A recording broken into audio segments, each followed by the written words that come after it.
right, Mr. Hudson. It is not the morning time because we are not doing our morning announcements when I normally see you. But today we are going to continue with our tradition of focusing on social emotional learning, also known as SEL in Atlanta Public Schools. And we're going to talk about our April SEL Book of the Month, chosen by the awesome Social Emotional Learning Department in Atlanta Public Schools. You ready for that? Definitely. All right. So this month in April, and we are a little bit more towards the end of April, but that's okay. Better late than never. We are talking about the book, What Do You Do with an Idea? And I love this book. It was written by Kobe Yamada and illustrated by May Bessam. And this was a book that really is pertinent and relatable to sort of what we're doing nowadays, right? Because we are not in our norm. We are not at school. We must think outside of the box. We must have ideas. We must cultivate those ideas and bring those ideas to life because we have been at home, albeit with our families, for over 6 weeks now. How do you feel about that? I feel this is the time, and like I have a lot of ideas that I don't get a chance to explore often. So, we save a little bit of time because we're not traveling back and forth. And I'm taking time to learn about those ideas, expand upon them, help them grow, learn about things that I'm just interested in. And I think this is a perfect tie-in to this month's focus for IB, which is inquirers.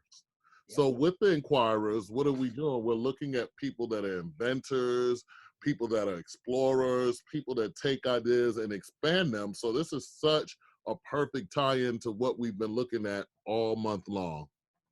Right. So do you happen to have the book in front of you that you can queue up for us? There we go. Here's the book. All right, awesome. So once again, we are talking about what do you do with an idea, and it's an awesome book that was written by Kobe Yamada and illustrated by May Bessam. So we have some of the illustrations here, and when we take a look at the SEL competency of the month, which is self-awareness, we recognize that we can achieve anything with effort and support.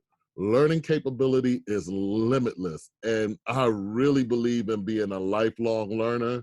A lot of our teachers are very much lifelong learners. And even right now, a lot of us didn't know about so many different technology tools, but what are we doing? We're learning about them. We're taking our ideas and we're trying to figure out, how do I take what I normally do in a classroom and turn it into the online world? So your teachers are setting an excellent example of being those lifelong learners and having that self-awareness so that they're able to turn around and learn and show new things. All right. So can you walk us through a couple of the pages and let's take a look at some of the highlights of the book. I do notice on this page that the little boy says, "One day I had an idea." What does that idea look like to you, Mr. Hudson? His particular idea, I'm not sure what it is, but that's the beautiful thing about an idea, is sometimes there are things that you've never seen before or something that doesn't exist. And this looks like an egg with a crown that's walking to me. I know, so that's an interesting thing for an idea, but I really thought the same thing. Nobody really knows what an idea looks like, but if you were to pick something that could represent an idea, especially one that has just started, why not choose an egg?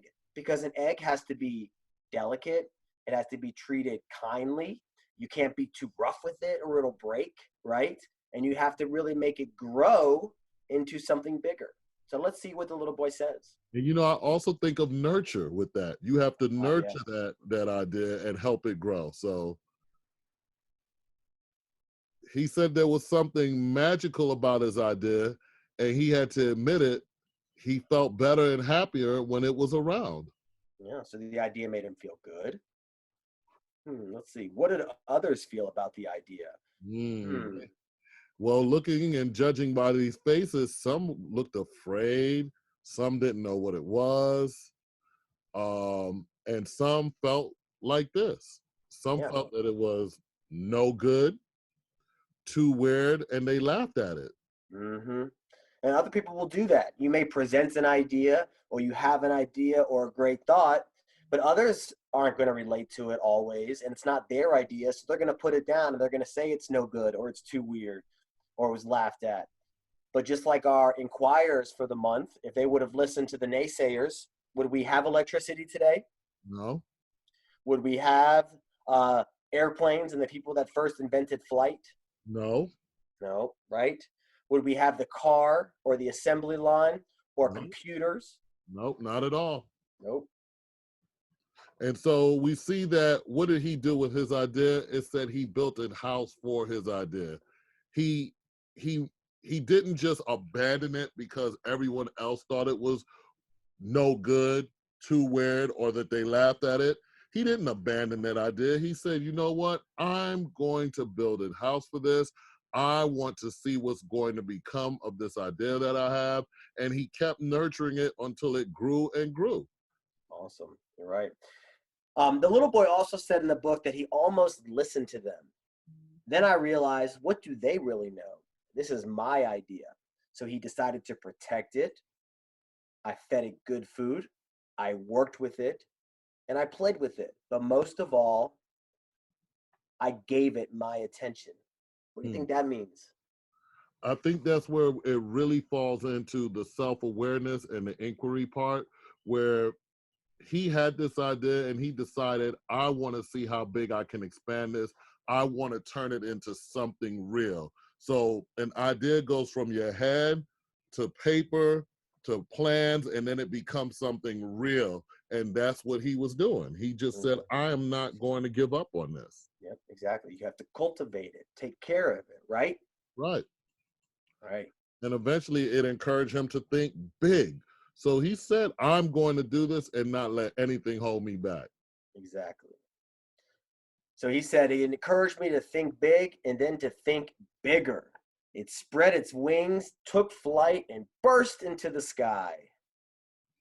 What do you think that means?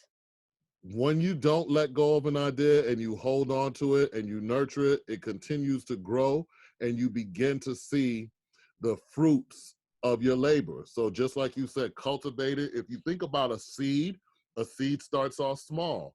You cultivate it, you give it water, you give it soil, and it grows into a plant barely above the ground. It continues growing until it turns into a big tree or whatever it is that you planted. So in that same way, he nurtured his idea until it grew and blossomed into something magnificent. So one of the themes for this month is also a growth mindset, self-awareness and growth mindset. Tell me how having an idea and cultivating that, like you just said, and growing it like a seed and taking care of it also entails somebody having a growth mindset. Can you tie those two together for me? Right. So when you have a growth mindset, it's a mindset where you think that and you understand that possibilities are limitless and endless. If you have the opposite of a growth mindset, which is a fixed mindset, you look at something and you say, this is the way it is, this is the way it's always going to be, and you don't take that opportunity to help it grow or blossom into something new. You don't take that opportunity to, if you have a great idea, go to the library, study books about it. Go to YouTube, pull up videos and learn more about it.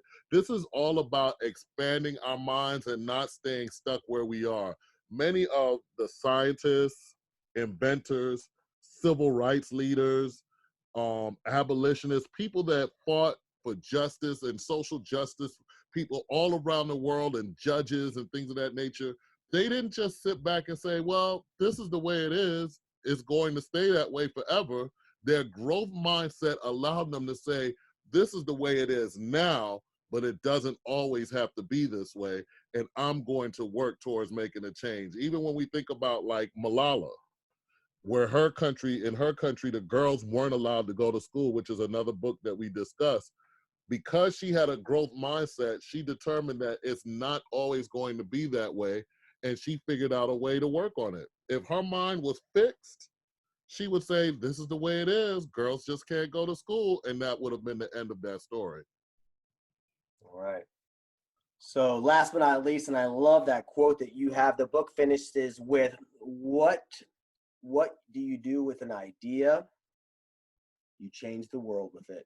And I think that's important with exactly like you said, with the situation that we're in now.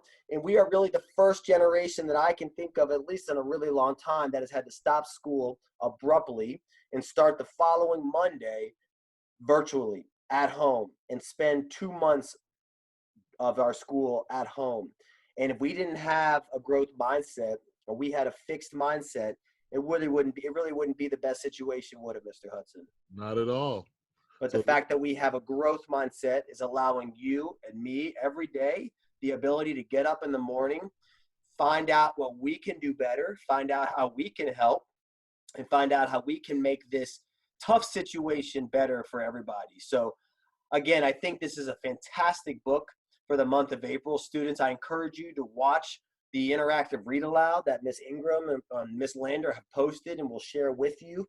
Read the book, talk about it with your family, and be sure that you watch our video. Hudson, until next month, final SEL book talk of the year. all right, have a good one. All right.